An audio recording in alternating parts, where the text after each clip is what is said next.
Famous Guitars Top 10 Edition.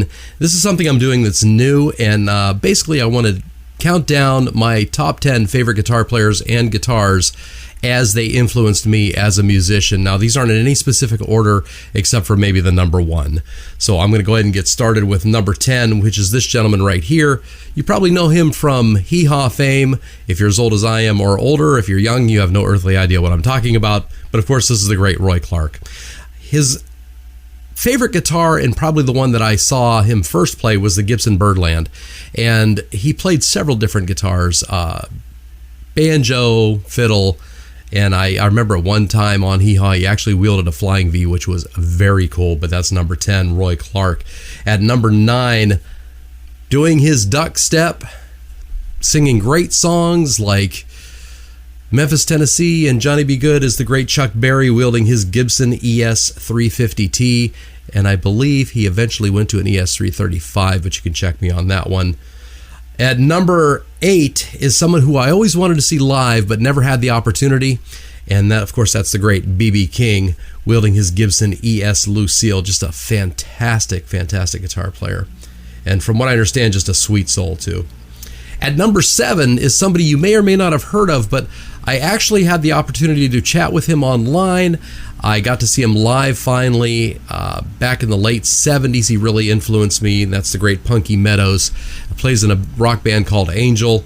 Fantastic group, but he wields a 1957 Olympic White Fender Stratocaster that, from what I understand, some guy gave him that guitar for his ES 335, which he originally played. But fantastic guitar player, very influential on me. At number 6, this gentleman right here was really big. I can't remember the name of the label he was originally on. I don't think it was Capitol. Decca, I believe it was. Decca recording artist. Glass Harp he was in. He was originally from Youngstown, Ohio, and he eventually moved to New York. But of course, I'm talking about Phil Keaggy. Phil Keaggy played a 1971 Les Paul Deluxe, and I believe you can hear that instrument being played quite frequently on this Master Musician album. But he heavily inspired me and influenced me on the guitar. At number 5, this gentleman right here, you've probably not heard of him, but he started this great Christian rock band called Petra, talking about Bob Hartman, who, when I saw him originally, and this was probably back in 1982, 1983 in Cleveland at the Brooklyn High School Auditorium, he was wielding a Fender Stratocaster and what looked like a K-Star guitar, but eventually he went to a Roland guitar synth. But just a super, super songwriter and guitar player, Bob Hartman. At number 4, I think this guy influenced a lot of people.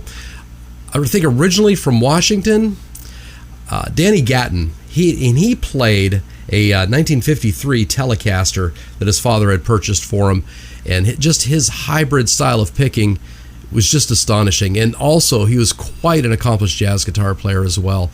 If you ever get a chance to listen to Cruisin' Deuces, his album is just a fantastic record. You need to get that.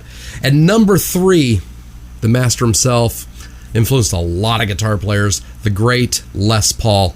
And of course, his guitar, the Les Paul recording, which is the instrument that he favored up until the day that he died. He used to play it at the Iridium in New York City quite frequently, every Monday night, as I recall. And of course, my guitar, the Paul that I've got sitting over here. Yeah, there it is. He endorsed this one as well, which is a great guitar, and I like it because it's kind of got that walnut finish like the Les Paul recording had. Just a super guitar player. At number 2, this will be pretty controversial, and remember, I said they're not really in any specific order, but number 2 and number 1 are probably pretty close, and I'm talking about this gentleman right here, the late, great Eddie Van Halen, and his Frankenstein guitar. Yeah, he didn't call it a Frankenstrat. We call it a Frankenstrat. He called it a Frankenstein, and he was very influential on me, of course, wielding that black and white, which eventually became the black, white, and red that you see behind me. That's not his, by the way. That's just one I made. But fantastic guitar player. He's at my number 2 slot. And of course, at number 1, again, very controversial to some of you, I'm sure. Yeah, Ace Frehley. I mean, this guy right here, he influenced me to play.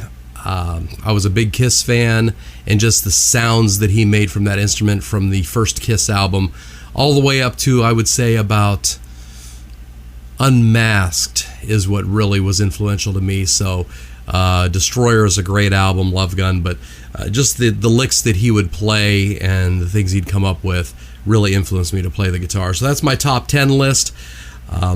If you're watching me on YouTube, please hit the subscribe button and the bell to get notifications for more videos that will be coming up. If you're watching me on TikTok, please like, share, and follow. And please let me know what your top 10 list is in the comments section. I'd really like to know. And follow me for more famous guitars.